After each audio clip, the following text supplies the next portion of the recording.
the season of habits. Every year, you do the same things and you buy the same things. Every year, I always buy a bottle of Warnick's Advocaat. You know, that yellow gob.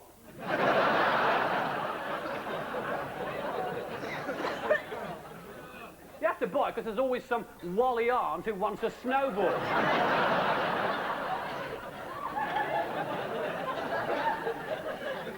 It's such thick stuff, isn't it? I mean, yeah, have you ever dropped a bottle of Advocaat? The bottle smashes all over the place, but the Advocaat remains the same shape. Murderers use Advocaat. They beat the victim to death, then drink the evidence. Presents at Christmas are another bind. I mean, you can always spot a last-minute present a mile off, can't you? The only places open on Christmas Day are garages and Asian grocers. At times I've been given 24 sachets of windscreen wash or 10 pounds of mixed yams. And you get strange presents too. Last year, my mum bought me a plain V-neck grey sweater that was fluorescent. A day-glow grey. Remarkable. And there's a Christmas Day ritual that I and a few of my friends indulge in at the local boozer. We all turn up for the lunchtime session wearing all the outlandish clothes we've been given by fruitcake aunts and grannies who think you're still only 11 years old. And you see blokes wearing shirts with steam trains all over. A 6-foot stick, 18-stone geezer wearing noddy slippers and a Zorro cane. Well, at least it sets you up to face the ordeal of Christmas lunch, doesn't it? Hey, that mountain of food you have to consume with a big, ridiculous purple paper hat on you. It's just like a contraceptive, isn't it? You know it helps to make the occasion, but you feel such a fool putting it on.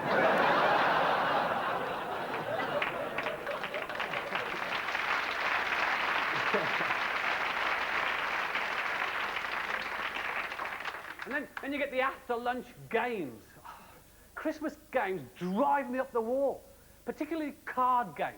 I mean, I love card games if they've got a bit of skill attached to them, you know, solo or whist.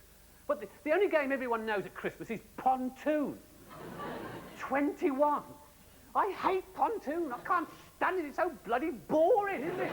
And every year we play it, and every year my missus forgets the rules. There's only 3 of them. It's always, twist, twist, twist me another. Oh, another 5-card trick. Hey, not again, that's the 4th on the trot. Let's have a look at your cards. You bust! You've got 47! Yes, it's good, isn't it? I only had 39 last hand. And if there's one thing worse than pontoon, it's charades. Whoa! Nobody ever remembers the proper sign language, do they? 2 syllables sounds like a book.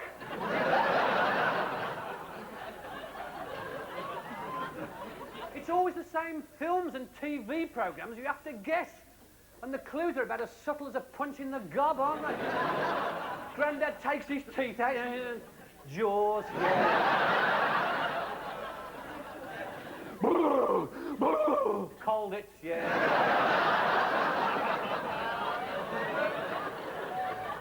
Uncle Morris is given 20,000 leagues under the sea to mime, and he starts off by going, 1, 2,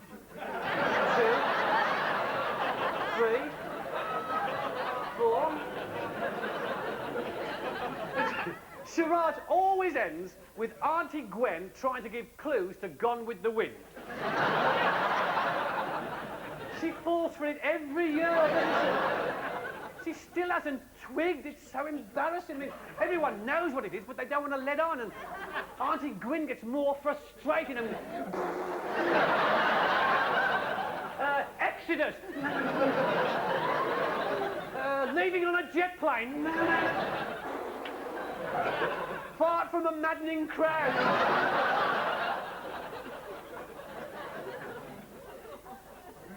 You get to the point on Christmas Day where you quite look forward to the hangover on Boxing Day morning, don't you? And there are anomalies about Christmas that worry me. Not worry, they niggle me. I have them at the back of my mind. Well, I was thinking about that very first Christmas and the three wise men. So wise, someone says, "Hey, you three, follow that star."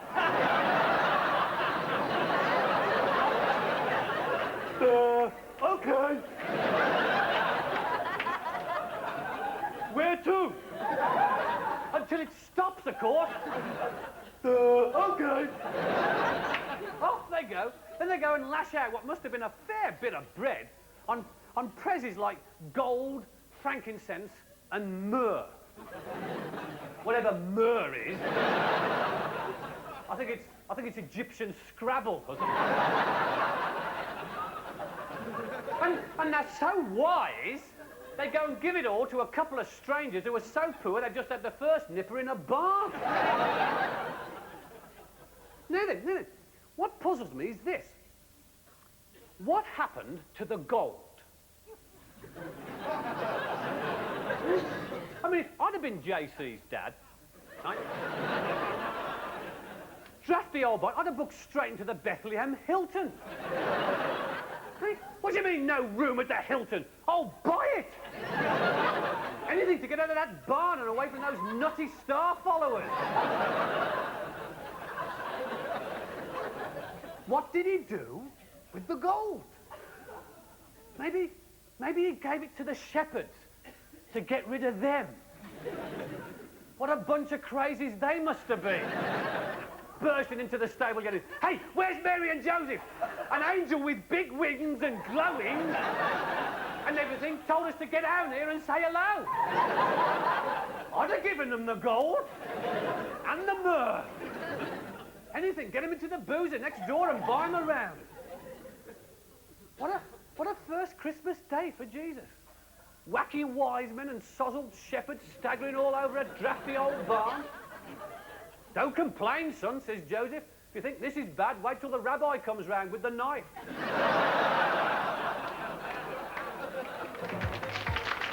New from A-Tel, a fabulous new Christmas album. 20 golden amnesiacs. 20 great songs where the singer can't remember the lyrics, including The Carpenters.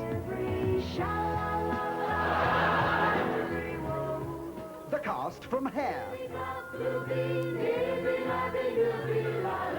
Roger Whittaker. Simon and Garfunkel. The great Frank Sinatra. And many, many more. 20 golden amnesiacs. A great new album in your, oh, what's it? You know, now.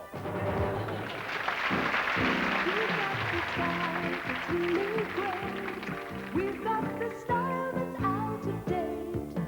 We've got the look that makes you think there goes another stupid game. We've got the flair and anorak, those silly trousers that they used to call slacks. we've got the style, S-C and J. We've got no style.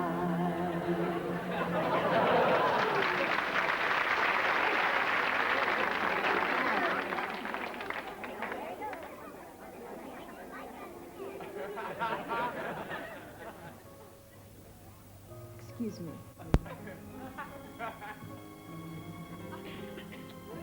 It's been a long time. Did you enjoy dinner? Cointreau? You remembered. How could I forget? First, the ice. Then, the Cointreau. They go together so perfectly. You remember? How could I forget? Mais oui. The Cointreau is the warmth and passion of we French. The ice is the cool sophistication of you English. Put them together and voila. The ice melts. Do you fancy a shag?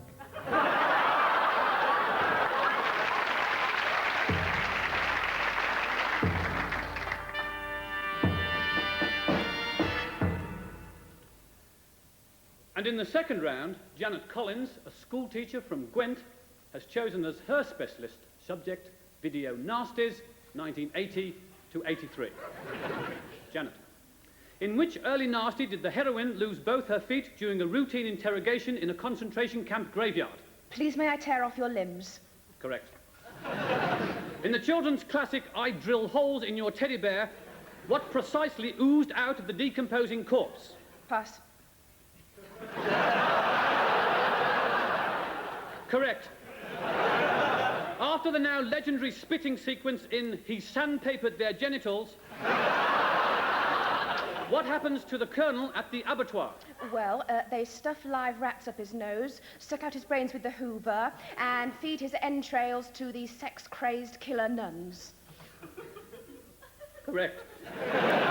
Moving on to rip out my stomach on a Wednesday and mince it up, what does Klaus do with the werewolf's intestines after the contents of his stepchild's coffin are sold to a fast food chain while the mutilated go-go dancers are trading loose bits of flesh with the devil? He goes into a song. Correct. And Janet, at the end of that round, you have scored 4 points. And the ones you passed on were respectively brain globules, 9.5, put his frog in a liquidizer, and I vomit on your mother's birthday. And the film about the man in Dallas who impregnated 742 women with herpes was, of course, the Texas Cold Sore Massacre.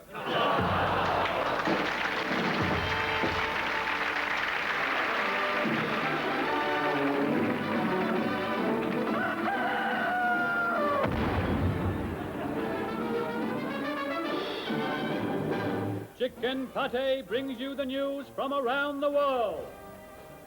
Hollywood, and here we see a new custom car especially designed for Joan Collins. Meanwhile, a nuclear waste lorry undergoes a safety trial. Motoring, and a 3-month-old Japanese car undergoes its 500-mile service. There, good as new. Sport.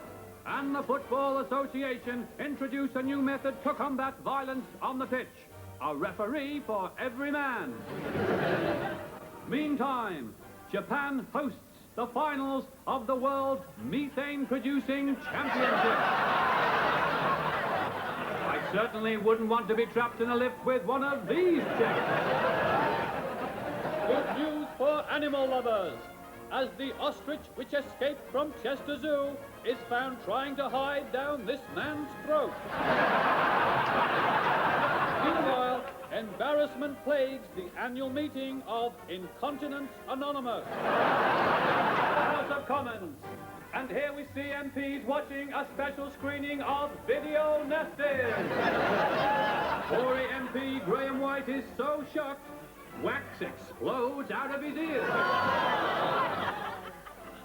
But the film they find most shocking is this one. The Blue movie version of The Invisible Man. And finally, inventions. As a Sussex man develops a tumble dryer for sun readers. And that's the week in focus with Chicken Pate News.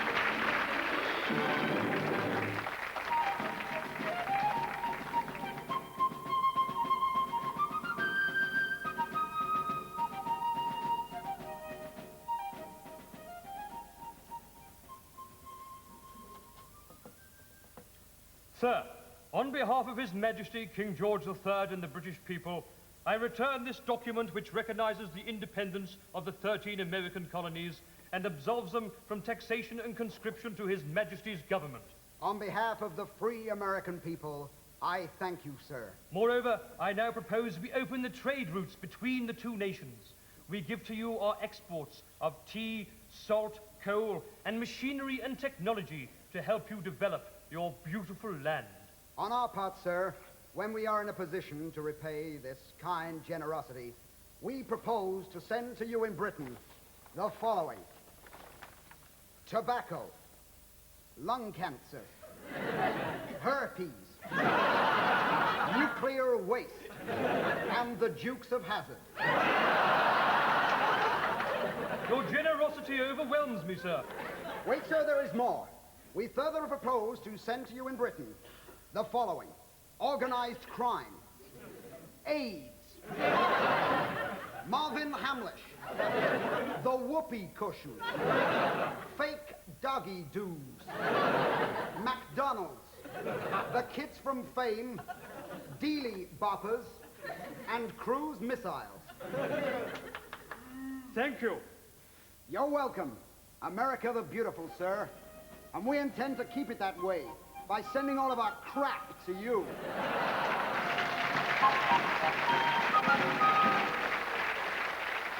Dum diddly dum diddly dum diddly diddly diddly dum diddly dum diddly dum diddly diddly diddly dum diddly dum diddly dum diddly diddly diddly wow wow wow. Do up a do up a do up do. Do run run run do run run. I made my money and my heart stood still. Do run run run do run run. Somebody told me that the name was Bill. Do run run run do run run. Yeah, my heart stood still. Yeah, and his name was Bill. And when he walked me home, do run run run do run run. Pick me up if ever then it looks so fine. Do run run run do run run. Someday soon I'm gonna make him mine. Do run run run do run run. Yeah, he looks so fine. Yeah, I'm gonna make him mine. And when he walked me home, do run run run do run run.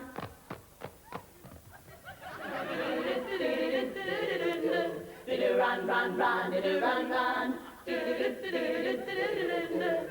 run run run do run run. Yeah. Yeah. Yeah. Do run run run do run run. You love to do when you caught my eye. Do run run run do run run. I'm gonna love him oh my oh my. Do run run run do run run. Yeah, he caught my eye. Yeah, oh my oh my. And when he walked me home, do run run run do run run run do run run run do run run.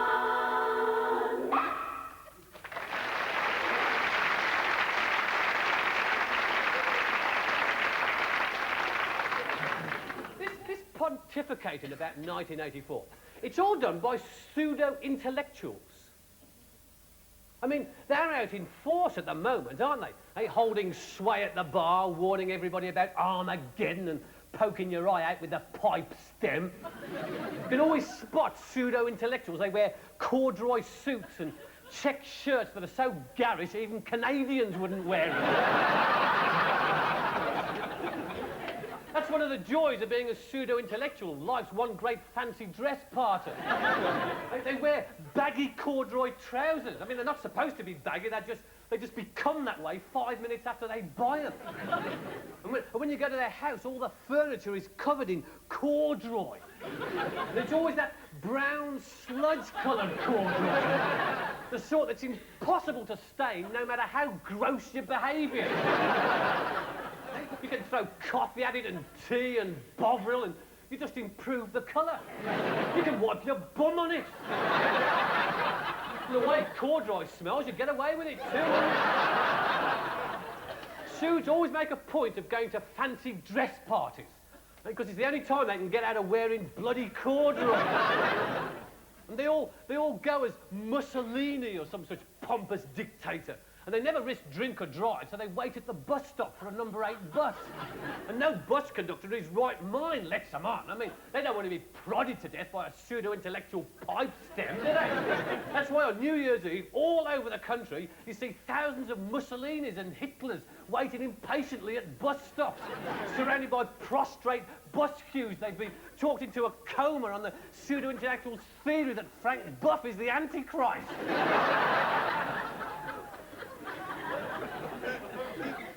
I'm not too keen on pseudo-intellectuals, to be honest. The thing is, you have to go to a party on New Year's Eve, don't you? I mean, the alternative is to stay at home and watch that Hogmanay crap on TV. All those Scottish masochists flailing about at the White Leather Club. Andy Stewart and Moira Anderson. No wonder the whole of Scotland gets rat-arsed if that's what they have to say.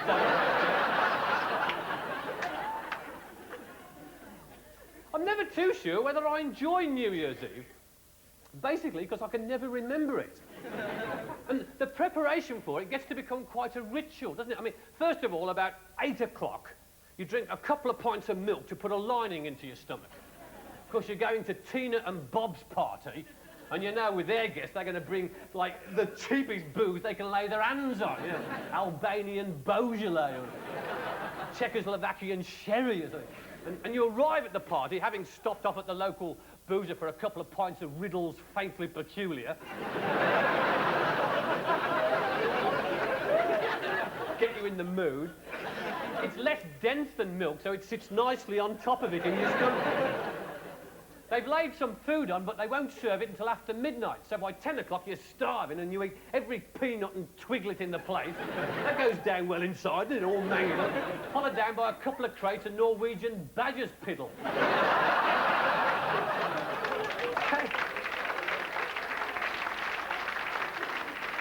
That's just about one strength up from the stuff you put in your car battery.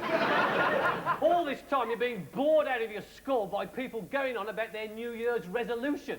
And let's face it, that's not just boring, you know, ordinary boring like Gloria Hunniford. Mega boring with, like, terminal potential. It's 11:30 p.m. and by now you're ravenous and you can no longer resist the Labrador's bag of Spiller shake. So you scoff those while someone's explaining how they're determined to give up eating pork for the next 12 months. And then, thank God, it's 12 o'clock and Auld Lang Syne, and then the kissing starts. Yeah! At least it stops you yawning, doesn't it? Although when you're kissing people and you yawn, some of them think you've got a great technique. New Year's Eve, you kiss anything that moves, don't you? Where's the Labrador? Happy New Year, goldfish. Then they bring the food out, cold turkey mousse and sole bon femme in aspic. You funnel that down and more Albanian Beaujolais. And it's at this time your internal system demands a visit to the loo. There's no chance of getting in there. And of course, Bob and Tina have locked it because someone's been in there and thrown up all over Bob's Spanish bullfighting poster with his name printed on it.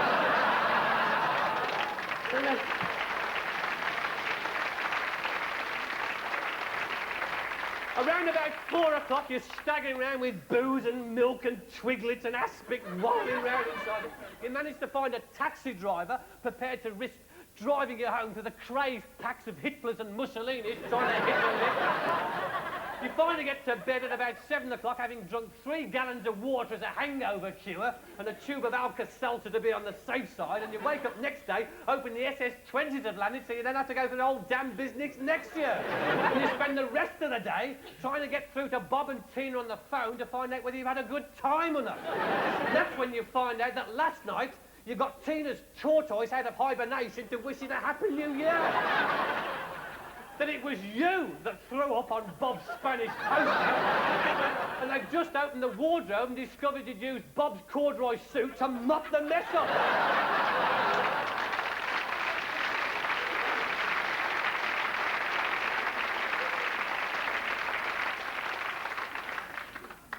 I suppose I'll have to send Tina a pot plant now.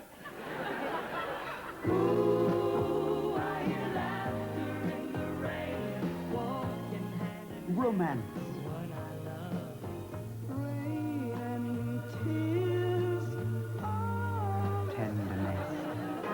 Raindrops keep falling on my head. Love, but that doesn't mean my eyes will soon be turning red. And it's raining. Togetherness. Raining in my heart. Baby, I saw you walking in the rain. Rainy days, Mondays always get me down. Rapture. I've seen fire. Now you can live life's sweetest moments by sending off for an umbrella. As mentioned in numerous love songs. Just send us a check for £4.99.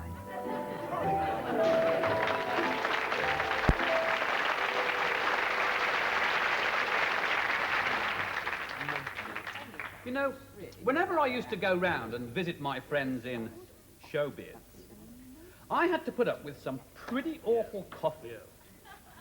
Yuck.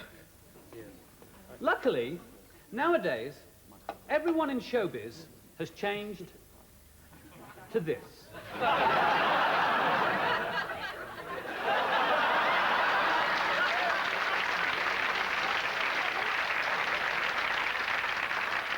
Stop the coffee.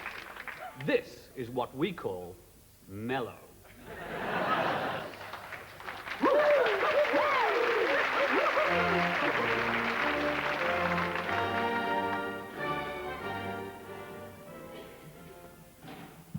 Fellow Americans and fellow turkeys everywhere.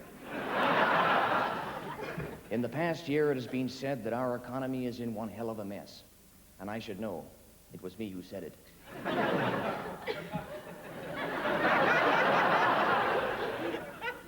But I had a very good reason for saying that.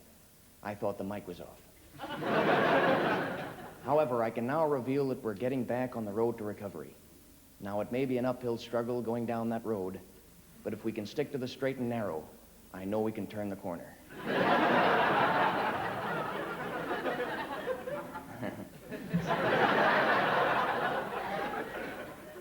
Moving on to our foreign policy, I've been greatly helped in my decision-making by my new aide.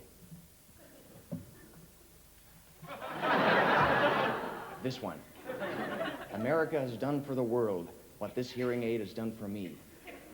Given me confidence, authority, and above all, dignity. And now when people talk to me, I can hear what they're saying. And they're saying that the United States has got the largest peacekeeping force in the world. We go into places like the Lebanon, Central America, and Grenada, and kick the peace out of them. Finally, I realize that our friends in Britain feel we've let them down lately. So to reassure them, I'd just like to bid Mrs. Thatcher my heartfelt wishes for the new year. Get stuffed, Poodlehead. Good night.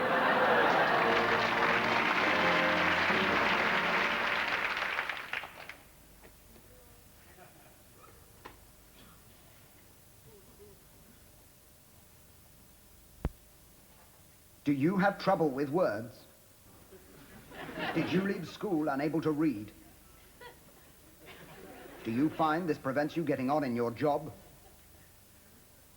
Well, stop worrying and join one of our adult literacy courses. Just send a stamped addressed envelope to this address. Adult Literacy Courses, 78-9 Buckton Road, Forest Gate, London, SE17 9SG.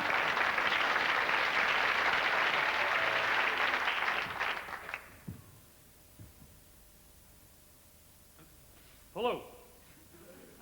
My name is Fred Gorman. Have you ever noticed when company bosses appear on TV advertising their own companies, they always talk very stilted and stupid sounding? Not only that, the inflection is always wrong. So if you are a company boss and you are thinking of appearing on TV, why not phone me at the Fred Gorman Vocal Training School and learn how to present yourself as smoothly and efficiently as I do. So remember the name. Frank Gorman. Fred Gorman.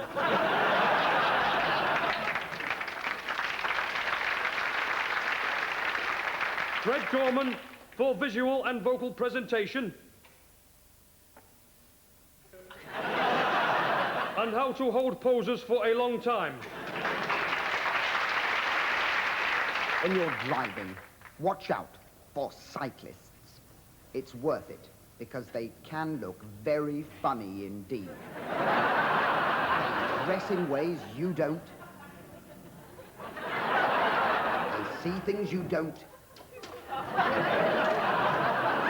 And they do things you don't. So remember, watch out for cyclists. They're always good for a laugh.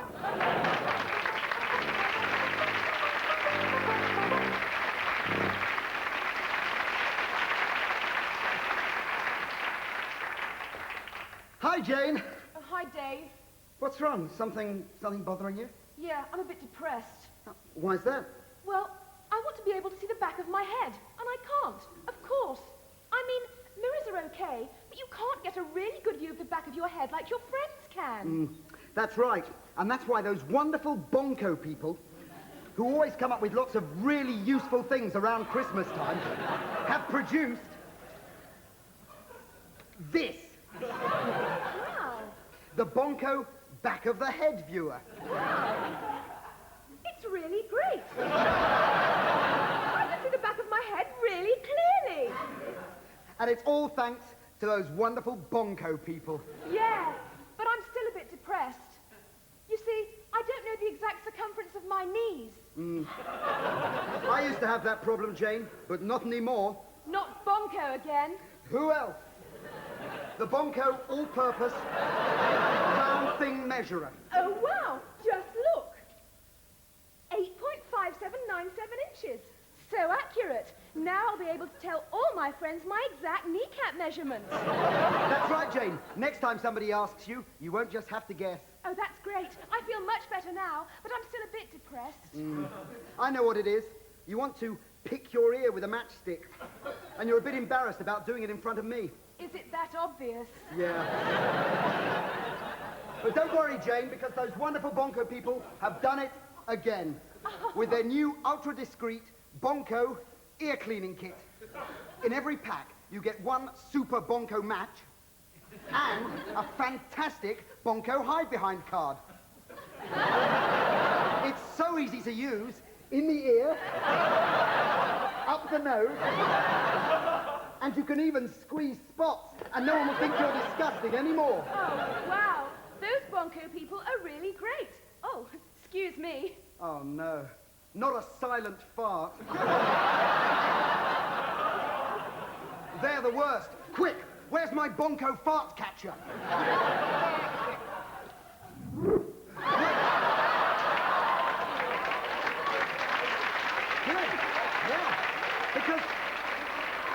Because you see, Jane, what I managed to do there was to catch the fart before it managed to get up anybody's nose. Now, all I have to do is explode it discreetly in its retention chamber.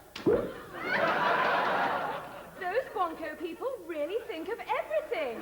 Great presents this Christmas from Bonko, including electric penguin cleaner, musical toilet brush, strap-on pencil sharpener, tongue fur remover, diesel-powered waste paper bin, and many, many more from those ingenious Bonko people.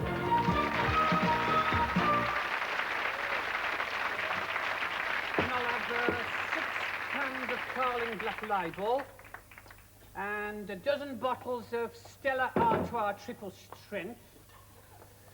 I'll have 6 bottles of Jack Daniel's Tennessee Sour Mashing Sipping Whiskey, 6 bottles of Bombay Gin, 6 bottles of Smirnoff Blue Label, I'll have some of that, 6 bottles of Ireland 10-year-old whiskey, and then I'll have 3 bottles of Sanderson's Egg Flip, 3 bottles of Pink Lady, a bottle of Cointreau.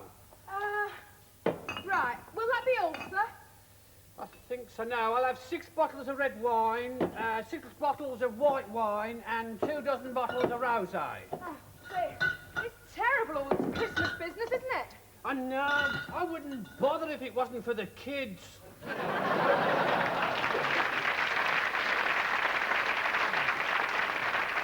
Hi, folks.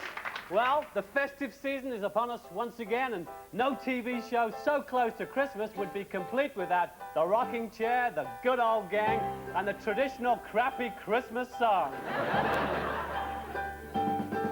Will you stuff your face with turkey roast, bust a gut on stale mince pies?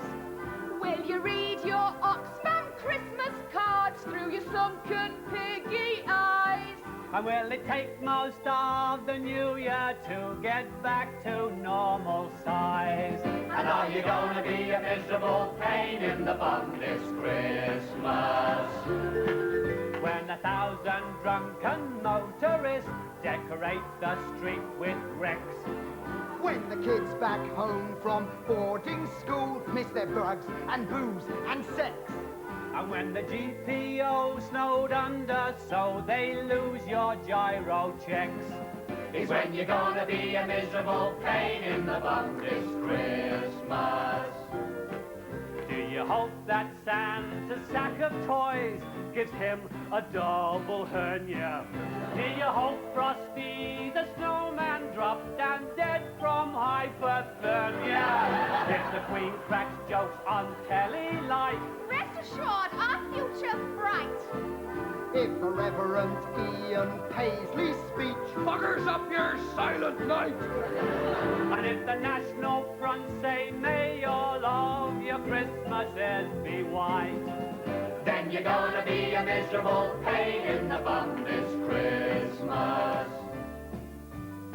children roasting by an open fire, Jack Frost biting off your nose. God rest ye merry sadists, for your Yuletide will be made. Here is a jolly jape invented by Marquis de Sade. Into each piece of Christmas put insert a razor blade. It's the time of year for Christmas cheer and goodwill to all mankind. So you have a sprig of mistletoe hanging over your behind. And then you throw up in the bog when they start singing Auld Lang Syne. 'Cause you're gonna be a miserable pain in the bum. Yes, you're gonna be a miserable pain in the bum. Yes, you're gonna be a miserable pain in the arse this Christmas.